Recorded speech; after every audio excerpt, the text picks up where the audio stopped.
Hi friends, आपण माने केमती अछंती। आशा करुच्ची भगवान कर असीम करुणारू आपण माने समस्ते भलरे थिबे। आज मु आपण मानकु गोटे सुंदर नियम विषय रे कहिबाकू आसी अछि। यह हूँ एक प्रकृतिर नियम, यूनिवर्सल लॉ। ये नियम को जदि आपण माने जानीगले बुझीगले एवं निज जीवन रे उतारी पारिले ताहाले निश्चित भाव रे आपणकर प्रगति हब। आपण मा निश्चित भाव रे आगो को बढ़िबे, निश्चित भाव रे सुंदर जीवन जीवे, एथिरे संदेह नहीं। ये वीडियो माध्यम रे आपण माने जानिबा को पाइबे आपण को मन रे थिबा अनेक असमाहित प्रश्नर उत्तर। जेमिति कि बेले बेले आम मन को प्रश्न आसे जे आमे जहाँ चाहूचु आमको कहीं मिलूना, आमे जहाँ चाहूचु आमको मिलूना तो मिलूना, संपूर्ण उल्टा फल आमको मिलूची। कौन आ पछरे कारण, कौन कले आमे जहाँ चाहूचे ताहा आमको मिलिबो? ये प्रश्न प्राय समस्त मन रे केबे ना केबे उंकी मारी थाए। तेणु चलंतु ये वीडियो माध्यम रे आमे से प्रश्नर उत्तर जानिबा एवं से कथा बुझिबा कौन कले आमे जहाँ चाहूचे ताहा आमे हासिल करि परिबा। ये कथार उत्तर दवा पई हेले मु आपण मानकु गोटे सुंदर कहानी कहबी।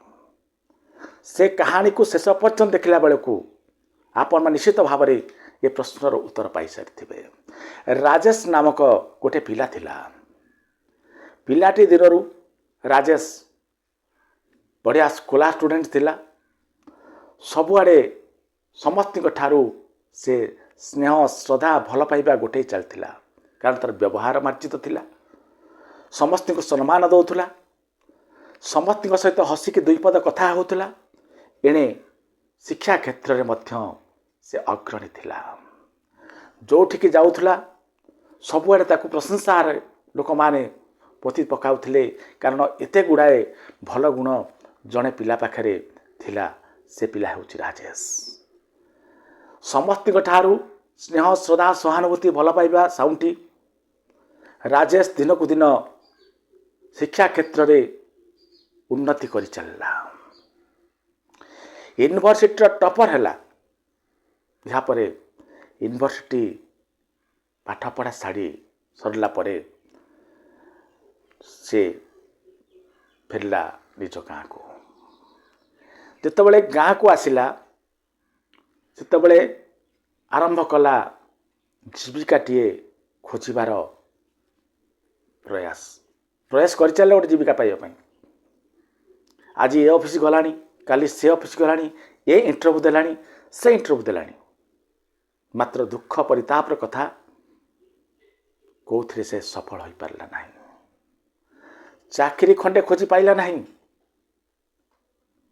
काली जो माने ताको भल पाउथिले परोक्षर से माने तार समालोचना करबा आरंभ करतेले।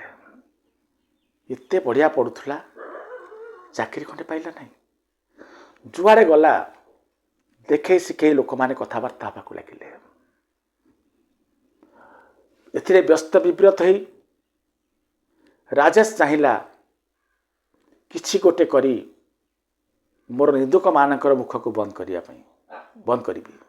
बहुत चेष्टा कला, बहुत प्रयास कला, कोनोसी ना कोनोसी उपाय किछि अर्थ उपार्जन करिवार चेष्टा कला। जहाँ जहाँ उपाय मान कला, कोनोसी उपाय रे सफल हो पारला नहीं। ता आखि सामने तार स्वप्न गुड़िक बाली घर परी भांगिबा को लगिला। अनेक विफलता परे ता मन से प्रश्न करने को लगिला, बोध हुए मो जीवन रे आउ किछि आगो को नहीं, मो सफल हो पारिबि नहीं, बोधे सफलता मो भाग्य रे नहीं। भाग्यवादी ही बंचिबा को आरंभ कला। ता मन को सब बेले गोटे प्रश्न आसिला जे मु जहाँ चाहूची ମୋତେ ତାହା ହାସଲ ହେଉନାହିଁ। ମୁଁ ଯାହା ଚାହୁଁଛି ବେଳେବେଳେ ତାର ଅପୋଜିଟ୍ ଜିନିଷ ମୋତେ ମିଳୁଛି। କ'ଣ କରିବି ମୁଁ? ଏମିତି ଚିନ୍ତା ଭିତରେ ଅଛି। ଦିନେ ସେ ଗୋଟେ ଜାଗାରେ ଗଛ ମୂଳେ ଯାଇ ବସିଛି। ସେ ରାସ୍ତା ଦେଇ ଯାଉଥିଲେ କିଛି ଯୁବକ। କୌଣସି କାରଣରୁ ସେମାନେ ମଧ୍ୟ ଏ ଗଛ ପାଖରେ ବସିଛନ୍ତି। କଥୋପକଥନ ଚାଲିଛି। ଏମିତି କଥାବାର୍ତ୍ତା ଭିତରେ ସେ ପିଲାମାନେ କହିଲେ, ଆମେ ଜଣେ ସଦ୍ଗୁରୁଙ୍କ ପାଖକୁ ଯାଉଛୁ, ଯାହାଙ୍କ ପାଖରେ ପ୍ରାୟତଃ ସବୁ ପ୍ରଶ୍ନର ଉତ୍ତର ଅଛି। ରାଜେଶ ଏକଥା ଶୁଣିଲା ପରେ ଟିକେ ଇଣ୍ଟରେଷ୍ଟେଡ୍ ହେଇଛି। ସାଧୁ ବାବା କିଏ? ତାଙ୍କ ବିଷୟରେ ସେ ଯାହା ଶୁଣିଛି ସେ ପିଲାମାନଙ୍କ ଠାରୁ, ସଦ୍ଗୁରୁ ଜଣକ ଖାଲି ପ୍ରଶ୍ନର ଉତ୍ତର ଦିଅନ୍ତି ସେୟା ନୁହଁ, ମାର୍ଗଦର୍ଶନ କରନ୍ତି ଯେ କ'ଣ କଲେ ତୁମର ଉନ୍ନତି ହେବ, କ'ଣ କଲେ ତୁମ ଜୀବନର ଯେଉଁ ବିଫଳତା ଅଛି ସେ ବିଫଳତାକୁ ସଫଳତାରେ ପରିବର୍ତ୍ତିତ କରିପାରିବ, ଇତ୍ୟାଦି ଇତ୍ୟାଦି କଥା। ଏକଥା ଶୁଣିଲା ପରେ ରାଜେଶ ସେ ପିଲାମାନଙ୍କ ସହିତ ସାଙ୍ଗ ହୋଇ ଯାଇଛି ସେ ସଦ୍ଗୁରୁଙ୍କ ପାଖକୁ। ସେ ପିଲାମାନେ ସେମାନଙ୍କ ବିଷୟରେ କହିଛନ୍ତି। କହିଲା ପରେ ସେ ଜାଗା ଛାଡ଼ି ଚାଲି ଯାଇଛନ୍ତି। ଏହାପରେ ସଦ୍ଗୁରୁଙ୍କ ଦୃଷ୍ଟି ପଡ଼ିଛି ରାଜେଶ ଉପରେ। ପଚାରିଛନ୍ତି, ହେ ଯୁବକ, କୁଆଡ଼େ ଆସିଛ? ଏହାପରେ ରାଜେଶ ତା ଜୀବନର ସମସ୍ତ କଥା ସଦ୍ଗୁରୁଙ୍କ ପାଖରେ ପ୍ରକାଶ କରିଛି। ମୁଁ ଏମିତି ଭଲ ଷ୍ଟୁଡେଣ୍ଟ ଥିଲି, ଏମିତି ପ୍ରୟାସ କରୁଛି, ମୁଁ କିନ୍ତୁ ଦୁଃଖିତ ଏଥିପାଇଁ, ମୁଁ ଯାହା ଭାବୁଛି ମୋତେ ସେୟା ମିଳୁନାହିଁ, ମୁଁ ଯାହା ଚାହୁଁଛି ପାଇବାକୁ ମୋତେ ତାହା ମିଳୁନାହିଁ, ବରଂ ମୁଁ ଯାହା ଚାହୁଁଛି ତାର ଓଲଟା ଜିନିଷ ମୋତେ ମିଳୁଛି। ସଦ୍ଗୁରୁ ହସି ଦେଇଛନ୍ତି ଯେ କହିଛନ୍ତି, ଏ ସମସ୍ୟା ରାଜେଶ ତୁମ ସହିତ ନୁହଁ, ଏଇ ଯେଉଁ ସମସ୍ୟା ପ୍ରାୟତଃ ଅଧିକାଂଶ ଲୋକଙ୍କ ସହିତ ହୁଏ। ରାଜେଶ କହିଛି, କ'ଣ ଆର କିଛି ଉତ୍ତର ନାହିଁ? ଏ ସମସ୍ୟାର ମୁକୁଳିବାର କ'ଣ କୌଣସି ବାଟ ନାହିଁ? ସଦ୍ଗୁରୁ ଆରମ୍ଭ କରିଛନ୍ତି, ରାଜେଶ, ମୁଁ ତୁମକୁ ଆଜି ଗୋଟେ ନିୟମ ବିଷୟରେ କହିବି, ୟୁନିଭର୍ସାଲ ଲ, ଯାହାକୁ ତୁମେମାନେ ଇଂଲିଶରେ କୁହ। ସେ ଲଟି ହେଉଛି ଦି law of sewing and ରିପିଂ। Rajesh ପଚାରିଛି, ଏହାର ଅର୍ଥ କ'ଣ? ସଦ୍ଗୁରୁ କହିଛନ୍ତି ଯେ ତୁମେ ନିଜର ମନରେ ଯେଉଁ ବିଚାରର ମଞ୍ଜି ବୁଣିବ, ସେଇ ବିଚାର ଦିନେ ନା ଦିନେ ତୁମ ସାମ୍ନାରେ ଫଳ ହୋଇ ପ୍ରକଟିତ ହେବ। ଏହାପରେ ରାଜେଶ କହିଛି, ବୁଝିପାରିଲେ ନାହିଁ। ଗୁରୁଦେବ କହିଛନ୍ତି ଯେ ତୁମେ ସଫଳତାର ଯଦି ମଞ୍ଜି ବୁଣ, ଦିନେ ନା ଦିନେ ତୁମେ ସେଇ ସଫଳତାକୁ ଫଳ ରୂପେ ନିଶ୍ଚିତ ଭାବରେ ପାଇବ, ଏଥିରେ ସନ୍ଦେହ ନାହିଁ। ଏହା ହେଉଛି ଏକ ୟୁନିଭର୍ସାଲ ଲ। ରାଜେଶ ସେଠୁ ପ୍ରଶ୍ନ କରିଛି, ଗୁରୁଦେବ ଟିକେ କ୍ଲାରିଟି ସହିତ ମୋତେ ଏ ଜିନିଷକୁ ବୁଝାନ୍ତୁ। ସଦ୍ଗୁରୁ ହସିଛନ୍ତି, କହିଲେ, ରାଜେଶ, ତୁମେ କେବେ ଗଛରୁ ମଞ୍ଜି ଲଗେଇ ଗଛ କେମିତି ହୁଏ ଦେଖିଛ? ରାଜେଶ କହିଛି, ହଁ, ମଞ୍ଜି ଲଗାଗଲା, ମାଟିରେ ମଞ୍ଜି ଲଗାଗଲା, ପାଣି ଦିଆଗଲା, ସୂର୍ଯ୍ୟକିରଣ ପାଇଲା, ଗଛ ହେଲା। ସଦ୍ଗୁରୁ କହିଲେ, ଆଉ ଗୋଟେ ଜିନିଷ ତୁମେ ଭୁଲି ଯାଉଛ, ତାହା ହେଉଛି ପ୍ରୋଟେକ୍ସନ୍। ଗଛଟି ହେଲା ପରେ ଗଛକୁ ଯଦି ପ୍ରୋଟେକ୍ଟ ନ କରି ଦିଆଯାଏ ତାହେଲେ ଗଛ ନଷ୍ଟ ହୋଇଯାଏ, ହଁ ନା? ରାଜେଶ କହିଛି, ହଁ ଗୁରୁଦେବ। ଏହାପରେ ସଦ୍ଗୁରୁ କହିଛନ୍ତି, ରାଜେଶ, ତୁମ ଦିମାଗ ହେଉଛି ମାଟି, ମଞ୍ଜି ହେଉଛି ତୁମ ବିଚାର ବା ଯାହା ତୁମେ ଚାହୁଁଛ, ପାଣି, ଏହାପରେ ସୂର୍ଯ୍ୟକିରଣ ଦରକାର, ସୂର୍ଯ୍ୟକିରଣ ହେଉଛି ତୁମର ଫିଲିଂ, ଅନୁଭବ, ଏବଂ ପାଣି ହେଉଛି ତୁମର ଆକ୍ସନ୍। ପ୍ରୋଟେକ୍ସନ୍ ହେଉଛି କ'ଣ ଜାଣିଛ? ତୁମ ବିଚାର ଯାହା ତୁମେ ରଖିଲ, ଯାହା ତୁମେ ଚାହିଁଲ, ତାକୁ ନଷ୍ଟ କଲା ଭଳି ନକାରାତ୍ମକ ଯେଉଁ ଚିନ୍ତା ଆସୁଛି, ସେ ଚିନ୍ତାରୁ ତୁମ ଚିନ୍ତାକୁ ମୁକ୍ତ କରିବା ବା ରକ୍ଷା କରିବା। ତୁମେ ଚିନ୍ତା କରୁଛ ମୁଁ ଶିକ୍ଷିତ ହେବି, ମୁଁ ଚାକିରି ଖଣ୍ଡେ କରିବି, ତୁମ ନକାରାତ୍ମକ ଚିନ୍ତା ଆସୁଛି, ତୁମେ ସଫଳ ହୋଇପାରିବ ନାହିଁ। ଏଇ ଯେଉଁ ନକାରାତ୍ମକ ଚିନ୍ତା ପାଖରୁ ତୁମର ଯେଉଁ ଚିନ୍ତା ଯେ ମୁଁ ସଫଳ ହେବି, ତାକୁ ରକ୍ଷା କରିବା ହେଉଛି ପ୍ରୋଟେକ୍ସନ୍। ଅର୍ଥାତ୍ ତୁମେ ଯାହା ମନରେ ବିଚାର କରୁଛ, ଯଦି ଯାହା ତୁମେ ଚାହୁଁଛ, ତାକୁ ଯଦି ତୁମେ ହୃଦୟର ସହିତ ଅନୁଭବ କଲ, ଏବଂ ତାକୁ ତୁମ ନକାରାତ୍ମକ ବିଚାରରୁ ପ୍ରୋଟେକ୍ଟେଡ଼ କଲ ଏବଂ ତାହେଲେ କ'ଣ ହେବ, ତୁମର ଯେଉଁ ଦିମାଗ ଅଛି ତୁମକୁ ବାଧ୍ୟ କରିବ ସେ କାମ କରିବା ପାଇଁ ଏବଂ ସଫଳତା ଆପଣଙ୍କୁ ତୁମକୁ ଦେବା ପାଇଁ। ରାଜେଶ କହିଛି ମୁଁ ବୁଝିପାରୁନାହିଁ। ଗୁରୁଦେବ ତାକୁ ଭଲ ରକମ ବୁଝାଇଛନ୍ତି। ମନେକର ତୁମେ ଜଣେ ଗରିବ ଲୋକ, ତୁମେ ବର୍ତ୍ତମାନ ଅର୍ଥ ପାଇଁ ଷ୍ଟ୍ରଗଲ୍ କରୁଛ, ବାଜିଠାରୁ ତୁମେ ଭାବ ତୁମେ ହେଉଛ ଜଣେ ଧନୀ ଲୋକ ବୋଲି। ତୁମେ ମନକୁ ବିଚାର ଆଣ ଯେ ମୁଁ ଧନୀ ହେବି, ଏହା ତୁମର ଇଚ୍ଛା ହେଉ। ଏହାପରେ ତୁମେ ଗୋଟେ ବଢ଼ିଆ କାମ କର, ତୁମେ ଆଜିଠାରୁ ଫିଲ୍ କର ଯେ ମୁଁ ଜଣେ ଧନୀ ବ୍ୟକ୍ତି ବୋଲି। ଚାରି ପାଖରେ ତୁମର ଯେଉଁ ଧନୀ ବ୍ୟକ୍ତି ଅଛନ୍ତି ସେମାନଙ୍କ ଆଟିଚ୍ୟୁଡ଼କୁ ଦେଖ, ସେମାନଙ୍କ ବ୍ୟବହାର ଦେଖ, ସେମାନଙ୍କର କଥା କହିବାର ଶୈଳୀକୁ ଦେଖ, ତାକୁ ଅନୁକରଣ କର ଏବଂ ଯାହା ପରିସ୍ଥିତି ହେଇଯାଉନା କାହିଁକି ତୁମେ ସେମାନଙ୍କୁ ଅନୁକରଣ କରି ଚାଲ। ସେମାନେ କେମିତି ଚାଲୁଛନ୍ତି, କେମିତି କଥା ହେଉଛନ୍ତି, କେମିତି ବ୍ୟବହାର କରୁଛନ୍ତି, ସବୁ ଜିନିଷ ତୁମେ ଜାଣ। ଜାଣିଲା ପରେ କ'ଣ ହେବ ଯେ ତୁମେ ଯେତେବେଳେ ଅଭାବରେ ଥାଇକି ମଧ୍ୟ ନିଜକୁ ଧନୀ ଧନୀ ଭାବିଲ, ତୁମ ଦିମାଗକୁ ଗଲା ଯେ ମୁଁ ଧନୀ ବୋଲି, ଆସ୍ତେ ଆସ୍ତେ ତୁମ ଦିମାଗ ତୁମକୁ ନିଶ୍ଚିତ ଭାବରେ ପ୍ରେରିତ କରିବ ଧନ ଉପାର୍ଜନ କରି କେମିତି ଆଗକୁ ବଢ଼ିବାକୁ ହେବ। ସଫଳତାର ଦ୍ୱାର ତୁମ ପାଇଁ ଖୋଲିବ। ଯେ ପର୍ଯ୍ୟନ୍ତ ସେ ଫିଲିଂ ତୁମେ ଆଣିବ ନାହିଁ ସେ ପର୍ଯ୍ୟନ୍ତ ତୁମେ ଆଗକୁ ବଢ଼ିପାରିବ ନାହିଁ। ତୁମେ ଯଦି ନିଜ ଗରିବ ଗରିବ ଭାବିବ, ତୁମର କନଫିଡେନ୍ସ ଲେଭେଲ୍ ଡ୍ରପ୍ ହେବ, କନଫିଡେନ୍ସ ଆସିବ ନାହିଁ।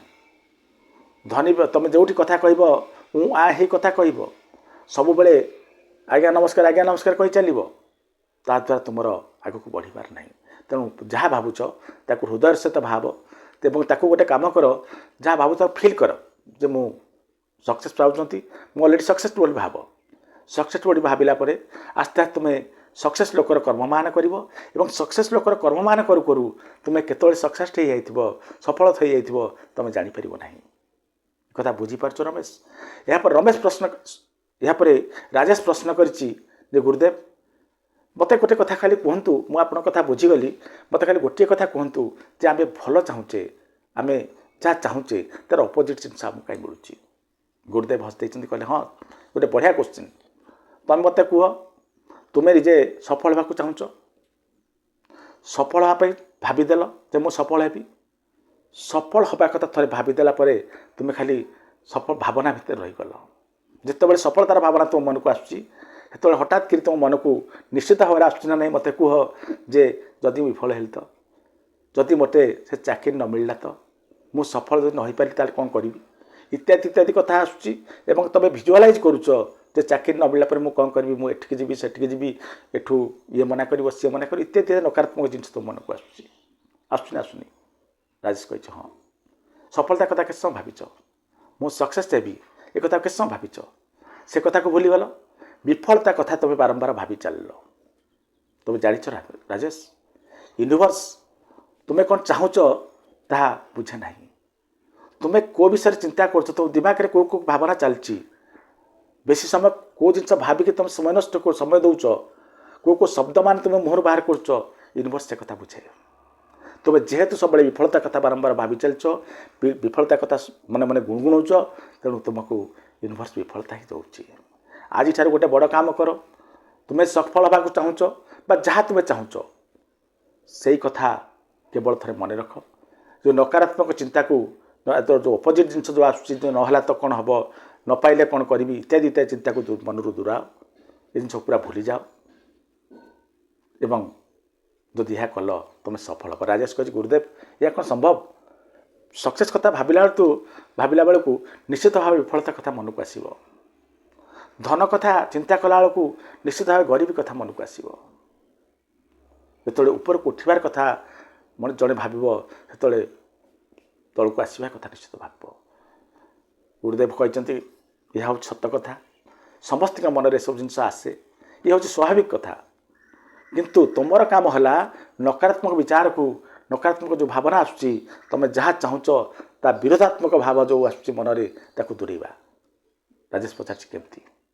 ଗୁରୁଦେବ କହିଛି ଆଜିଠାରୁ ଗୋଟେ ଜିନିଷ ମନେ ରଖ, ତୁମେ ନିଜ ଘରର ଯେଉଁଠି ତୁମେ ବେଶ ସମୟ ଅତିବାହିତ କରୁଛ, ଯେଉଁଠି ତୁମେ ଶୋଉଛ, ସେ ଜାଗାରେ ଗୋଟିଏ ଜିନିଷ ଲେଖ ଯେ you becomes what you think about तुम्हें सेमती बनब जहाँ विषय तुम्हें चिंता कर आपको तुम घर विभिन्न जगार मारिद जो बसुच उठुच शौच एवं जिते नकार तुम लक्ष्य गोटे आड़े जहाँ चाहूच से गोटे दिगरे तुम जहाँ चाहूच ताकू मन रख ताक विषय चिंता कर जितेबाला तार अपोजिट कथा मान आसूची से जिन दृष्टि पड़ला you become what you think about से जिन देखला मन को मन आस्ते आस्ते नकारात्मक विचार तुम्हें आउ दूरेब चिंता करनी से विषय कारण तुम देख जदि मुझे भावी नकारात्मक कथा ताले मुझे हो तुम धीरे धीरे कौन हम से नकारात्मक विचार आ तुम मन को आसब ना